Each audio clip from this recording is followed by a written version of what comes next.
तर नमस्कार मित्रांनो, मी विलास. मी सांगितल्याप्रमाणे 8-9 वर्षानंतर मामांच्या मळ्यामध्ये आलो आहे.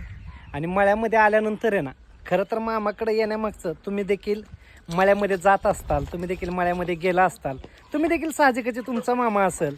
आणि तुमच्या मामाच्या मळ्यामध्ये गेल्यानंतर साहजिकच आपण मळ्यामध्ये जातो, त्यावेळेस आपल्याला वेगवेगळे फळं पाहायला भेटतात.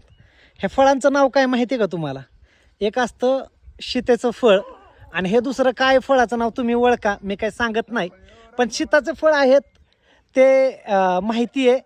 फक्त ह्या फळाला काय म्हणतात आता तुम्हाला जर कदाचित ओळखू आलं तर सांगा, आणि कमेंट बॉक्समध्ये कमेंट्स करून नक्की सांगा. बघा, शीतेचं फळ सीताफळ, आणि हे फळाचं नाव सांगा. मला नाव माहिती आहे, फक्त तुम्हाला माहिती आहे का? मी ज्यावेळेस ह्या रूटने जात होतो ना, हे असं मामाचं का हे पाय माझे असे जात होते ना मामाच्या मळ्याकडं, त्यावेळेस हे समोर एक बोराचं झाड असायचं. ह्या बोराच्या झाडाचे ना बोरं खायचो.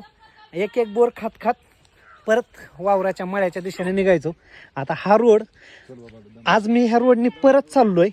साधारण 8-9 वर्षानंतर.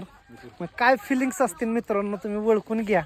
9 वर्षानंतर येणं आणि त्या रोडने पुन्हा चालणं आणि ते झाडं आज आपल्याला परत पाहायला भेटणं, ह्याच्यासारखं सुख आणि समाधान नाही मित्रांनो.